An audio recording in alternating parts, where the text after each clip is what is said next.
साथियों, आगे की कड़ी में क्वेश्चन थोड़ा सा आश्चर्यजनक है कि अनादि देवी देवता सत्य सनातन धर्म कहा जाता है और यह ऐसी मान्यता है कि सबसे पहले इस दुनिया में कोई धर्म था तो अनादि देवी देवता सत्य सनातन धर्म था। अब अनादि का अर्थ होता है जिसका ना आदि न मध्य न अंत, जो सदा काल है। तो जब धर्म सदा काल यहाँ है, उस धर्म की धारणा ही यहाँ सदा काल है।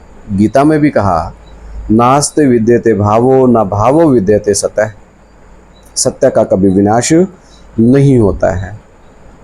तो उस धर्म का संस्थापक, उस धर्म की स्थापना करने वाला कैसा होना चाहिए?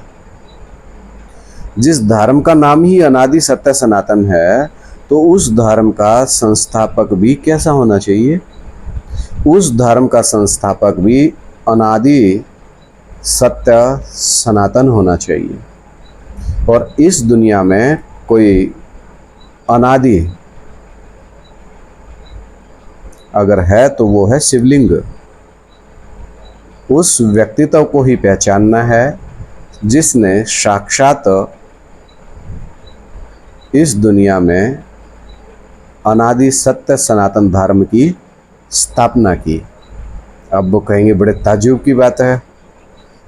ताज्जुब की बात इसलिए है कि सतयुग में हम उनको लक्ष्मी नारायण के रूप में जानते थे, त्रेता में राम सीता के रूप में जानते थे, और जब द्वापर शुरू हुआ तो शिवलिंग के रूप में उनका मंदिर में स्थापना की गई। किसकी? जो सतयुग में लक्ष्मी नारायण का पार्ट बजाया, फिर त्रेता में राम राज्य का बजाया, फिर द्वापर में शिवलिंग की मंदिर की स्थापना हुई अहमदाबाद गुजरात में। तो साथियों, अब थोड़ा सा अगर बुद्धि से विचार विमर्श करें, आत्म थोड़ा मनन चिंतन मंथन करें तो बात स्पष्ट समझ में आती है कि वो अनादि स्वरूप कौन है। अगर धर्म अनादि है तो धर्मपिता भी अनादि होना चाहिए। तो फिर वही बात क्लियर मेरे अनुभव के आधार पे मुझे स्पष्ट तौर पे मुझे तो समझ आती है कि वही शिव है, वही राम है। क्योंकि शंकर महादेव जो तपस्वी मूर्त बैठे हैं, वो तपस्वी मूर्त क्या कर रहे हैं? आत्मिक स्थिति में बैठ कर के योग का वाइब्रेशन पैदा कर रहे हैं।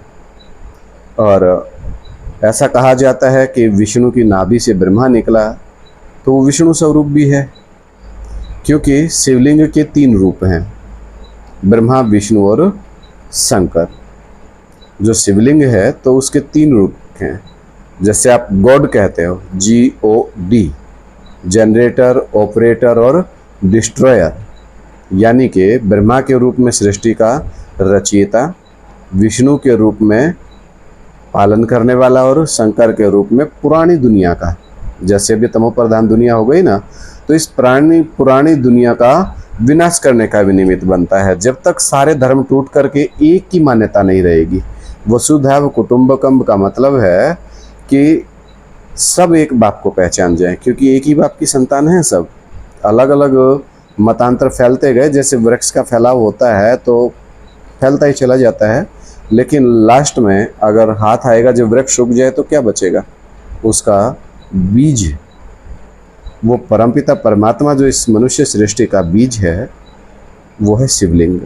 क्योंकि इस दुनिया में एक ही अनादि स्वरूप है जिसके सामने जाकर के अपन कहते हैं कि तमेव माता च पिता तमेव तमेव बंधु च सखा तमेव।